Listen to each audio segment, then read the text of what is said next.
Welcome to the Mind of Man. Different place today, I guess. I hope the sound is going to work well on this. I don't got my headset, but I want to put out a video midweek. Just 'cause I missed last week. Punished myself with the one chip challenge. It's been sitting in my cupboard for a little while. Hope you guys enjoyed that one. That was painful. I have like a plethora of hot stuff in my fridge, everything up to Carolina Reapers, and I can honestly say that one chip challenge was the hottest thing I've ever had. It's just pain. I don't even know how else to describe it. It's pain, sucks your breath away, sucks the life out of you. It's gross. Do not recommend. Anyway, I put up a poll for you guys just to interact with, see what you guys want to talk about this week. I haven't even checked it, but I decided to tick off one of those boxes anyway. So I'm just going to give you my thoughts real quick on Israel and Hamas and what's going on there. Following the news, you obviously know that Hamas staged an attack in Israel and kidnapped a bunch of people, took them back to Gaza, and now Israel is basically going to war in Gaza. There's a bunch of other implications and things surrounding that conflict, one of which is Hezbollah within Lebanon and their interest in also fighting Israel. So they've started staging certain attacks against Israel as well. A lot of players involved, a lot of things going on with Saudi Arabia, and a normalization accord with Israel and a relation accord with Israel that's kind of been put on pause. My own thoughts are that Iran is basically on the gas pedal for this. They have the means to disrupt Israel. They have the means and reasons to disrupt any relation between Saudi Arabia and Israel. They were just given $6 billion by Joe Biden, so there's financial implications, as in they can fund whoever they want in the region fairly easily, and we don't know where that money is. So they have the means to do so, they have the reasons to do so. So now you're seeing terrorist organizations such as Hamas and Hezbollah engage with Israel. And make no mistake, this is not, it does not have anything to do with land. It does not have anything to do with resources, access to tidewater, production of any type of resource or mineral. It is 100% a religious-based war that has to do with Temple Mount and Jerusalem and the city itself. It is Israel versus the Islamic region, or the Islamic players in the region. That is what it is. Don't let anybody else tell you different. They're wrong. See anybody in Canada as well, or any other country in NATO posting support for Hamas, just call them out on it right from the get-go. It's a labeled terrorist organization. They fund and act in terrorist ways, like they kidnap people, they murder people, they bomb things, suicide bombings, routinely. You can also go look up just the entire history of the region. It's not even hard to find. There's never been any such thing as Palestine. It's always been Israel, whether you go back 100 years or 500 years or 2,000 years. There's no such thing as Palestine. And yeah, like, there's people in the country, there's people in Canada that I don't understand how we aren't essentially just locking them up for supporting terrorism. Money leaves this country fairly routinely to support Hamas, to support Hezbollah and Boko Haram in North Africa. So I don't understand how we don't lock those people up. It's just kind of something we turn a blind eye to, but if you see it, call it out for what it is. If we can label organizations such as the Proud Boys as a terrorist organization, you can go look it up, then I'm pretty sure we can label and treat Hamas as such. And anybody that I see supporting it, call them out. They're terrorists. They're supporting terrorists.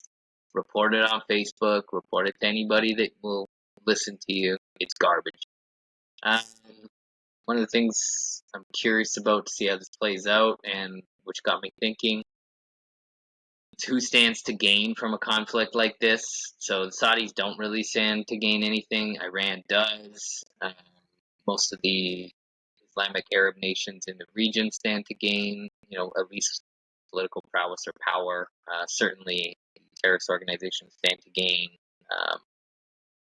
notoriety, I guess, or religious zeal in the region. Um, that's a problem because they don't really have any other reason to be doing anything. They don't have access to any of the resources, so it doesn't make any sense for them to attack Israel for any of those reasons. So anyway, politicians across NATO seem to be falling in line with this one in support of Israel. There's been the odd duck that supports Palestine for some reason. Don't know how any political figure in any elected office can support a terrorist organization and still be sitting there.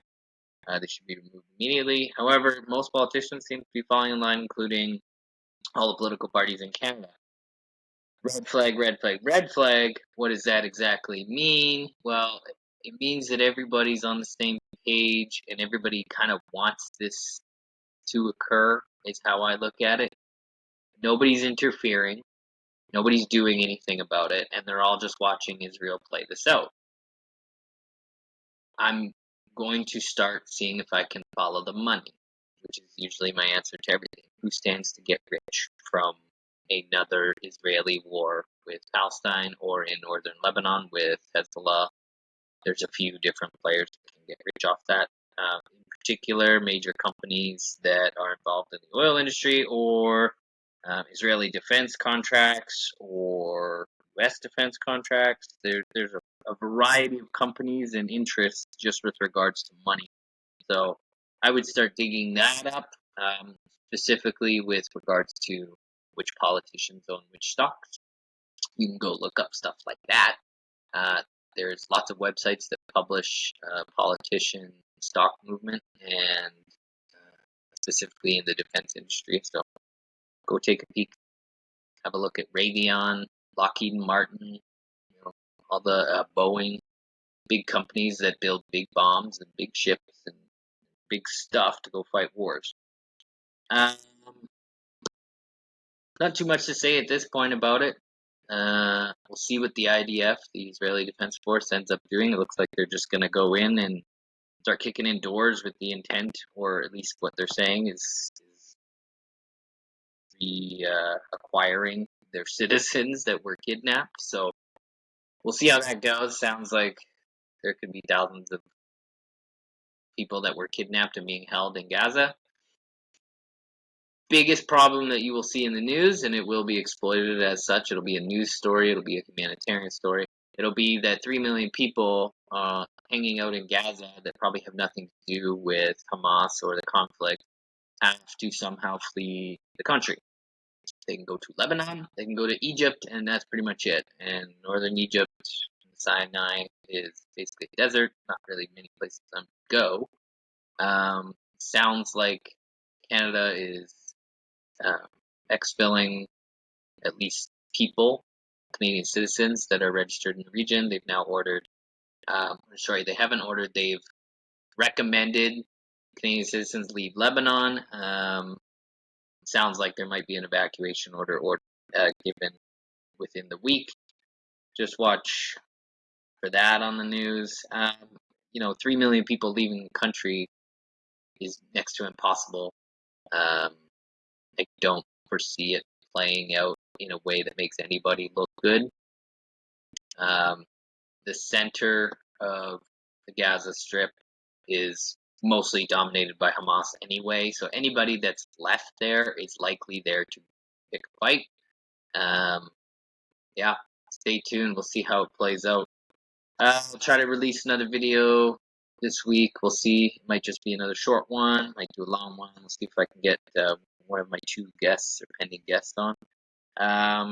As always, follow everything on Facebook, YouTube, Twitter, whatever you can access. Spotify, at Penny Pro.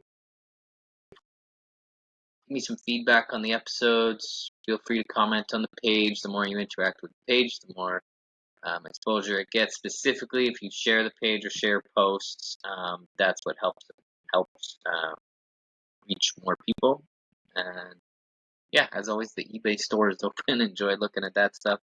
See anything you like, or you got any ideas for memorabilia, T-shirts, whatever? Let me know. And I have no problem creating some stuff with AI. It'll be fun.